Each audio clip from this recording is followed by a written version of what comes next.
비행기가 이륙할 때 3분, 착륙할 때 8분이 가장 위험하다고 합니다. 이 11분이 전체 비행 시간에서 약 2%에서 3%밖에 안 되는 짧은 시간이지만 비행기 사고의 약 7, 80%가 이 짧은 11분 사이의 구간에서 발생한다고 합니다.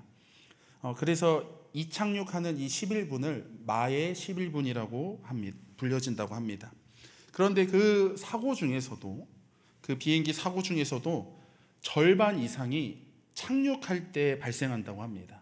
왜냐하면 장시간 비행 조종 후에 조종사들의 피로가 누적되고 또 짧은 시간 안에 이 착륙하는 그 시간 안에 비행기 고도와 방향, 비행기 각도 등 아주 조종사의 고난이도 조작과 조종 기술이 정확성이 요구되는 시간이기 때문이랍니다. 그만큼 이 착륙이 굉장히 중요한 것을 보게 됩니다. 오늘 우리의 인생도 마찬가지입니다. 오늘 우리들은 2025년 마지막 끝자락에 서 있습니다. 비행기가 착륙하는 구간에 있는 것입니다. 2025년 끝맺음을 잘 해야만 우리가 다가오는 2026년을 기쁜 마음으로, 새 그릇과 같은 깨끗한 마음으로 맞이할 수 있게 되는 것입니다. 시작도 중요하지만 끝맺음도 중요한 것입니다. 우리 한번 옆 사람과 인사하겠습니다. 2025년 잘 마무리하기 바랍니다. 2025년 잘 마무리하기 바랍니다. 잘 마무리하기 바랍니다. 오늘 함께 본 성경은 욥기입니다. 욥기는 초반부에 정말 한 사람이 감당할 수 없는 큰 고난이 욥에게 임하게 되고 이후 욥의 그 세 친구가 엘리바스, 빌닷과 소발과 치열한 논쟁을 벌이게 됩니다. 이들의 논쟁이 얼마나 치열하냐면 욥기 4장부터 31장까지 무려 27장에 걸쳐서 이들의 이 논쟁이 치열하게 이어지는데 욥을 향한 이 세 친구의 이 쏟아내는 말들이 총 211구절이고 그 친구들의 말을 듣고 욥이 세 친구에게 변론하는 것이 반박하여 쏟아내는 말이 총 513구절입니다. 그러니까 이것을 보면은 우리가 욥기를 읽으면 읽을수록 후반부에 가면은 이 욥과 세 명의 친구들의 관계가 더 이상 이제 친구 관계가 아니라 원수처럼, 나중에는 이들의 관계가 도저히 어떠한 진전과 회복이 일어날 수 없을 것처럼 깨어지고 무너진 것을 우리는 보게 됩니다. 그런데 이 엘리바스와 빌닷과 소발 이 세 사람은 처음부터 욥이랑 싸우려고 온 것이 아니었어요. 욥기 2장 11절부터 13절 말씀을 보게 되면 그때의 욥의 친구 세 사람이 이 모든 재앙이 그에게 내렸다 함을 듣고 각각 자기 지역에서부터 이르렀으니 곧 대만 사람 엘리바스와 수아 사람 빌닷과 나아마 사람 소발이라.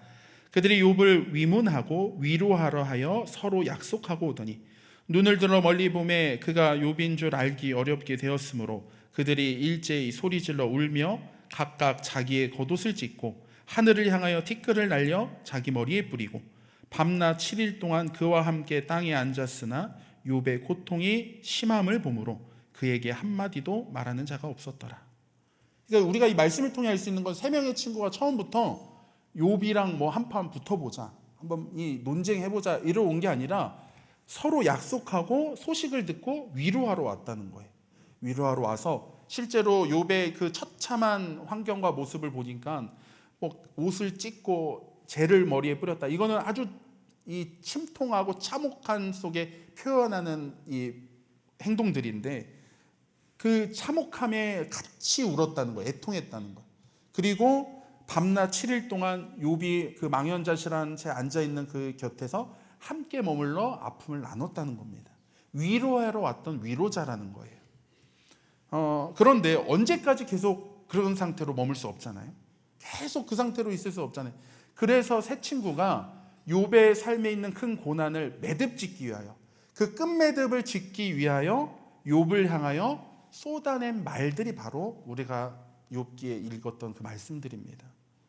여러분, 수백 절의 말들을 욥에게 말하는 거예요. 왜냐하면 욥이 언제까지고 계속해서 그 자리에 머물러서 고난에 대해 망연자실한 채 할 수 없으니까, 사람이 털고 일어나서 자기의 삶으로 다시 돌아가야 되니까 그것에 대해서 수백 절의 욥을 향한 말들이라고 쏟아냈지만 결국 그 말들이 욥의 문제를 매듭짓지 못했다는 것입니다. 매듭짓기는커녕 오히려 욥에게 더 큰 상처를 줬다는 것이죠. 여러분, 우리가 만약 욥과 그 세 명의 친구들의 끝나지 않는 논쟁의 자리에 있다고 한번 상상을 해보십시오. 여러분, 우리가 만약에, 저도 그 자리에 세 명의 친구와 욥이 끊임없이 대화하고 반박하고 또 얘기하고 반박하는 그 자리에 있다면 도대체 이 네 명의 관계를 어떻게 끝맺을지, 어떻게 해결할지, 다음 단계로 나아갈지 전혀 모를 것입니다. 그런 얽히고 얽힌 아주 관계가 무너진 관계 속에 그때 욥기 38장을 보게 되면 하나님께서 폭풍우 가운데 욥의 삶에 개입을 하셔요. 여러분, 오늘 우리가 말씀을 통해 함께 주목할 점이 바로 여기입니다. 고통과 고난으로 얼룩져 울부짖는 욥의 삶에 그 친구들이 찾아와서 나름 위로해 준다고, 나름 욥의 삶에 찾아온 문제를 끝맺기 위하여, 매듭짓기 위하여 욥에게 수많은 이야기를 했지만 해결할 수 없었던 그 일들을 하나님께서 욥의 삶에 개입하셔서 고난과 아픔의 문제를 끝맺으시고 하나님의 복된 삶으로 인도해 주셨음을 우리는 기억해야 될 것입니다. 오늘 욥의 고난의 삶을 끝맺음해 주신 주님께서 오늘 우리들의 2025년의 해에도 잘 끝맺어 주시고 다가오는 2026년을 복으로 인도해 주실지 그런 은혜가 있기를 간절히 소망합니다. 하나님께서 도대체 욥의 삶에 개입하셔서 어떻게 그 매듭을 지셨을까? 그 가장 친한 세 친구도 그렇게 오랫동안 많은 말을 쏟아내도 할 수 없었던 일들을 하나님께서는 어떻게 끝맺으셨을까요? 첫째는 하나님께서 욥의 삶에 개입하셔서 푸셨던 첫 번째 매듭은 바로 철저한 회개라는 것입니다. 욥기 42장 5절부터 6절 말씀을 보게 되면 내가 주께 대하여 귀로 듣기만 하였사오나 이제는 눈으로 주를 배움나이다. 그러므로 내가 스스로 거두어 드리고 티끌과 제 가운데에서 회개하나이다. 여러분, 욥이 하나님 앞에서 회개합니다. 이 욥이 하는 이 회개는 어떤 살인, 거짓말, 도둑질 같은 어떤 윤리적인 죄에 대한 회개가 아니에요.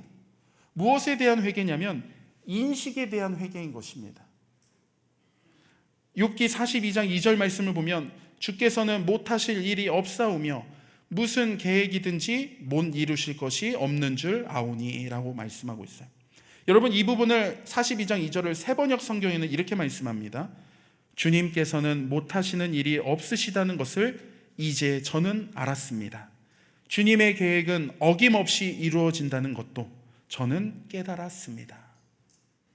여러분, 하나님께서 폭풍 가운데 임재하시고 하나님의 그 신비하고도 놀라운 섭리를 경험한 욥이, 하나님의 그 신비하고 놀라운 일들의 질문에 대해 욥이 꿀먹은 벙어리처럼 한마디도 대답할 수 없었던 욥이 경험한 것은 그동안 섣불리 판단하고 원망하고 불평했던 자신의 무지함을 깨닫게 된 거예요. 그 이전에는 나름대로 욥도 나도 나름대로 하나님께 예배드리고 나도 평생 하나님을 안다고 생각했는데 그것이 전통적이고 지식적이고 경험적으로 귀로 듣는 신앙이었다면 이제는 고난이라는 긴 터널을 지나 하나님을 인격적으로 만나고 직접 체험하는 눈으로 보는 신앙으로 바뀐 것이에요. 귀로 듣는 신앙이 아니라 지식적인 신앙이 아니라 눈으로 보는 신앙, 하나님을 만나는 신앙이 된 줄 여러분 믿으시기 바랍니다. 귀로만 듣는 신앙일 때는 하나님 앞에 억울한 거예요. 내 삶에 도대체 이런 일이 왜 생기나? 하나님이시라면, 내가 지식적으로 아는 하나님이시라면 내 삶에 이런 일이 결코 일어나지 않아야 될 텐데 라는 원망과 불평이었다 하면 눈으로 하나님을 직접 인격적으로 만나고 경험해 보니 그때는 하나님 앞에 불평불만을 할 것이 없이 오직 경외함만 남게 된 것이에요. 여러분, 주석가 매튜 헨리는 이렇게 말했습니다. 하나님에 대하여 귀로 듣는 것과 눈으로 보는 것 사이에는 엄청난 차이가 있다. 참된 회개는 하나님을 바로 아는 지식에서 나온다. 하나님을 가장 잘 아는 사람이 자신을 가장 낮추게 된다. 여러분, 지식적으로 아는 것과 경험적으로 아는 것은 전혀 다른 거예요. 하늘과 땅 차이라는 거예요. 제가 이번에 사도 바울의 전도 여정 길에 성지순례를 다녀오면서 느낀 점이, 전에도 물론 신학교에서 사도 바울에 관하여 수업도 들었고, 또 사도 바울의 행적과 특히나 사도 바울의 1차, 2차, 3차 전도 여행, 뭐 그런 것들을 1차는 어디서 갔고, AD 몇 년도에서 몇 년도고, 추정거리는 1차의 전도 여행은 약 2200km를 걸었으며, 이런 거는 알았다는 거예요. 근데 그거는 이제 지식적인 것이고, 실제로 제가 그곳에 가서 사도 바울이 전도 여행의 길을 직접 보니까 여러분, 감히 상상할 수 없을 만큼 힘든 길이라는 거예요. 제가 이 설교 단상에서 단순히 사도 바울은 이때 이 도시에서 저 도시로 갔습니다, 짧게 저는 설명하는 약 몇 킬로입니다라는 지식적인 한 절의 말씀이었지만, 실제로 가보니까 그 세월과 전도의 여정 속에는 정말 말할 수 없는 수많은 위협과 박해와 고난과 눈물과 기도가 담겨져 있는, 감히 상상할 수도 없었던 길이라는 거예요. 아마 그 길을 가라고 한다면 저는 감히 순수하게 가겠습니다라고 순종하기 어려운, 너무나도 큰 어려운 길이라는 것입니다. 그래서 제가 성지순례 다녀온 뒤로 사도 바울에 관련된 말씀을 볼 때마다 마음가짐이 달라지는 거예요. 전에는 도시 어디서 어디로 이동했다, 배 타고 어디 갔다, 여기는 몇 킬로다, 여기서 뭐 했다, 전도했다, 이런 정도 끝이 아니라 그 길을 걸었을, 그곳에서 복음을 전했을, 그곳에서 수많은 말할 수 없는 어려움과 고난 속에서도 십자가의 복음을 지어가는 사도 바울을 다시 생각하게 되는 것입니다. 여러분, 욥도 마찬가지예요. 그동안 하나님을 지식적으로 알았다는 거예요. 그래서 하나님, 왜 도대체 저에게 이런 일이 생깁니까? 따지는 거예요. 왜냐하면 내가 알고 있는 지식적인 하나님은 나의 삶에 이런 일이 나타나서는, 생겨서는 안 된다고 생각하기 때문인 것입니다. 그러나 그 고난을 통하여 또한 임재하신 하나님을 만나게 되니, 실제적인 체험을 하게 되니, 내가 그동안 알았던 지식과 내가 그동안 주장했던 말들이 얼마나 무지하고 어리석고 작은 존재임을 깨닫게 된 거예요. 그래서 하나님 앞에 만날 때, 어쩌면 욥이 그 전에는 하나님, 제 앞에 한번 나타나 주세요, 제가 하나님 앞에 만나면 한번 제대로 따져보겠습니다, 그런 마음이 있었을지도 모르지만, 하나님을 정말 앞에서 임재하고 나니 욥이 할 수 있는 말은 한마디도 없고 그저 하나님 앞에서 엎드려 회개할 뿐이라는 것입니다. 죄인임을 깨닫게 되는 거예요. 사랑하는 성도 여러분, 우리도 2025년 한 해를 돌아보기 원합니다. 우리가 돌아보면 우리의 믿음적인 것을 볼 때에 우리의 믿음으로 살지 못하는 연약한 모습들, 또 하나님보다 더 세상을 사랑했던 모습들, 또 세상의 것을 미련을 가졌던 모습들, 그리고 내 삶에 넘치도록 욕심과 이기심과 눈이 어두워 하나님을 온전히 바라보지 못했던 모습들, 이런 모습들이 너무나도 많이 나타나는 것이죠. 우리는 이러한 모습들을 끝맺지 못하고 매듭짓지 않고 그대로 2026년이라는 새해로 나아가는 것이 아니라, 우리도 욥처럼 주님 앞에 나아가 무릎 꿇고 우리의 모든 연약함과 죄된 모습을 내려놓고 간절히 회개하기를 원합니다. 욥이 이전보다 갑절의 복을 누릴 수 있었던 것은 반드시 하나님 앞에서 철저한 회개가 그 앞에 있었음을 우리는 알아야 된다는 것이에요. 우리들도 주님 앞에 지난날의 죄악들을 다 회개하고 우리의 심령을 깨끗이 다 비워서 다가오는 2026년에는 새롭게 주실 은혜들로 채워주기를 소망하는 그런 은혜가 성도님들 삶 가운데 있기를 간절히 기도합니다. 하나님께서 욥의 삶의 그 문제의 첫 번째 풀었던 매듭이 하나님과의 관계의 회복이었다면, 회개를 통해 회복이었다면, 두 번째 욥의 삶에 개입하셔서 푸셨던 두 번째 매듭은 사람과의 관계의 회복이었어요. 앞서도 제가 얘기 드렸지만, 지금 세 명의 친구들이 욥을 위로하러 왔지만 후반부로 갈수록 이 욥과 세 명의 친구는 더 이상 친구라고 불려지기 어려울 만큼 원수가 된 사이가 되었어요. 아주 말할 수 없는 세 명의 친구들은 욥에게 상처를 줬고, 욥이 한마디로 그만해 달라는 말에도 세 친구들은 끊임없이 욥에 대해 정죄하고 비난하고 자기가 생각하는 정의와 공의의 잣대로 욥을 끊임없이 상처 주고 괴롭혔습니다. 그래서 이젠 하나님과에 대한 회개로 하나님 관계가 회복됐다면 이제 욥의 삶에 더 큰 은혜의 자리로 나가기 위해서는 이웃과의 관계, 이 친구와의 관계를 회복해야 됩니다. 욥기 42장 7절 말씀을 보게 되면 여호와께서 욥에게 이 말씀을 하신 후에 여호와께서 대만 사람 엘리바스에게 이르시되 내가 너와 내 두 친구에게 노하나니 이는 너희가 나를 가리켜 말한 것이 내 종 욥의 말같이 옳지 못함이니라.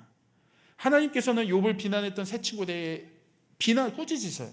그리고 욥의 고난에 대해 잘 알지도 못하면서 마치 너희가 하나님인 양, 하나님의 시각으로 욥을 정죄하고 판단한 그 친구들을 꾸짖으시는 것입니다. 그래서 하나님께서는 욥의 친구들 너희들의 말이 옳지 않음을 말씀하시면서 욥과의 관계가 회복하기를 용서를 구해라 라고 명령하셔요. 그러면 욥이 너희를 위해 중보 기도해 줄 것이다 라고 말씀하십니다. 한마디로 욥의 세 명의 친구들이 욥에게 가서 용서를 빌고 또 욥도 그 자기에게 용서를 구하는 친구들을 용서해 주라는 거예요. 여러분, 진정한 용서는 상처를 주는 사람이든지 상처를 받은 사람이든지 서로 상호 간에 상호작용이 이어질 때 진정한 용서와 화해가 이루어집니다. 아픔을 준 사람이 진실되게 자신의 잘못을 뉘우치고 아픔을 피해자에게 가서 진실된 마음으로 용서를 구하고 또 피해자는 그 가해자에 대해 진심으로 용서를 받고 용서를 해줄 때 진정한 회복이 일어난다는 거예요. 그리고 이 용서에 관한 건 성경에도 많이 나옵니다. 우리가 잘 알고 있는 마태복음 6장에도 우리가 늘 기도하는 주기도문에도 우리가 우리에게 죄 지은 자를 사하여 준 것 같이 우리 죄를 사하여 주시옵고, 또 용서에 관하여 베드로의 질문에도 예수님께서도 마태복음 18장에 7번이 아니라 7번을 70번까지도 해라 라고 말씀해 주시죠. 이거는 단순히 숫자적인 용서가 아니라 한마디로 용서할 때까지 용서해라 라는 말씀이에요. 용서라는 말씀이 성경에 많이 나오지만 오늘 우리 성도님들도 아마 이곳에 모인 성도님들도 용서해야 된다는 사실을 잘 아실 거예요. 그런데 그게 어려운 이유가 무엇일까? 상호작용이 일어나지 않기 때문이죠.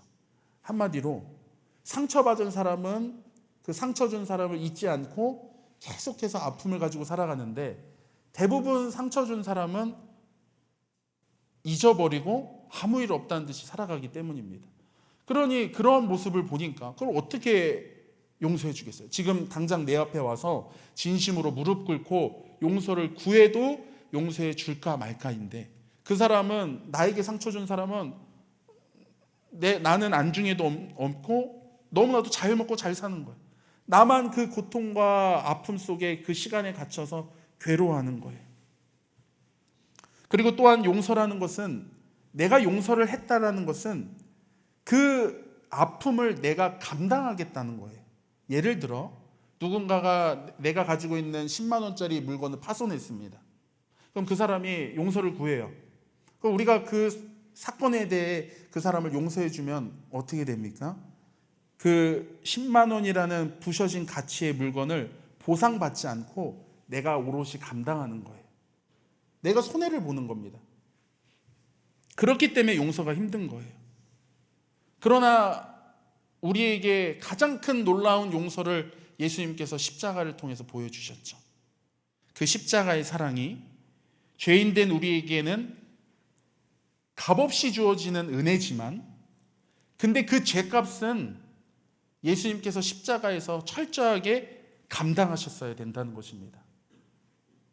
그래야지만 피를 흘리셔야지만 대속이 이루어진다는 것입니다. 여러분, 이렇게 우리 삶 가운데 용서가 어려운 거예요.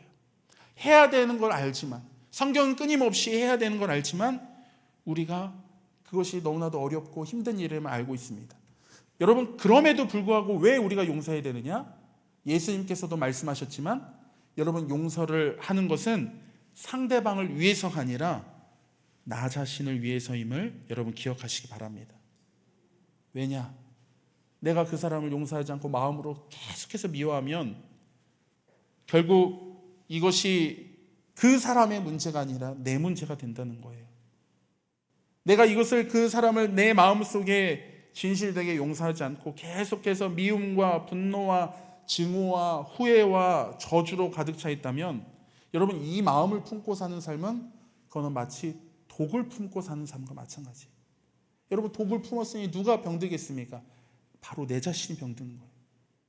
막 저 사람 내가 지금 이렇게 아픈데 아무렇지도 않게 저렇게 살아? 나를, 그 사건을 잊었어? 라면서 막 분노와 증오를 품으며 살아가면 결국 병들게 되는 것은 우리 자신이라는 거예요. 그리고 그 사람을 미워하고 증오함으로써 또 우리가 죄를 짓는 것이, 결국 이것이 독을 품는 죄의 용서를 하지 않는 삶은 육체적으로도 영적으로도 우리가 병을 들게 하는 것임을 우리는 분명히 알아야 됩니다. 여러분, 오늘 말씀해 보면 욥의 세 친구들은 진리와 공의와 정의라는 막대기로 욥을 때리고 찌르고 정죄했습니다. 자기의 정의의 기준에 따라 욥을 정죄했어요.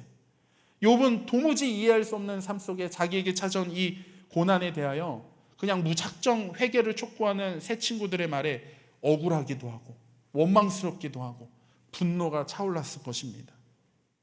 그런데 이제 하나님께서 친구들에게 욥을 향한 용서의 제단을 쌓고 진심으로 용서를 구하며 또 욥에게는 그 친구들을 용서해라 라고 말씀하는 거예요. 여러분, 그 세 친구들이 욥에게 가서 용서를 구할 때의 모습을 생각해 보십시오. 우리라면 용서할 수 있을까? 나라면 그 친구들을 용서할 수 있을까? 가장 내가 인생의 밑바닥 힘들 때 나를 정죄하고 나를 힘들게 했던 그 사람들을 용서할 수 있을까? 쉽지 않은 일입니다. 그런데 욥은 놀랍게도 그 분노와 미움과 원망의 자리에서 회복시키려는 것이 인간적인 뜻이 아니라 하나님의 크고 놀라운 뜻이 있음을 깨닫게 된 거예요. 왜냐? 새 친구를 살리려는 것이 아니라 욥을 살리기 위한 하나님의 놀라운 뜻이 있었다는 것입니다. 여러분, 네덜란드 평범한 시계공의 딸이자 독실한 기독교인 코리 텐 붐의 이야기입니다. 세계 2차 전쟁이 발발하고 자신이 살고 있던 네덜란드가 독일 나치에 점령당하면서 지옥이 시작되게 됩니다. 유대인들에 대한 잔혹한 박해와 학살, 즉 홀로코스트가 시작되게 된 거예요. 눈앞에서 수많은 유대인들이 잡혀가고 학살되는 모습, 또 강제 수용소로 끌려가 생명을 잃게 되는 모습을 보면서 이 시계공의 딸인 코리 텐 붐이 가족들과 결단을 하게 됩니다. 독실한 기독교인이었던 그녀의 가족은 유대인들을 숨겨주자, 보호해주자.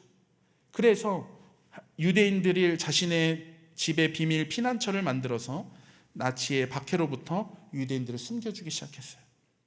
그녀의 이 가족들의 용감하고도 헌신적인 행동으로 인하여 나중에 약 800여 명의 유대인들이 목숨을 구하게 되었습니다. 그런데 1944년 밀고자로 인하여 그녀의 가족이 독일 나치에 체포되고 수용소로 끌려가게 됩니다. 그곳에서 고된 노역과 굶주림에 시달리게 되면서 같이 끌려갔던 아버지와 언니가 목숨을 잃게 돼요.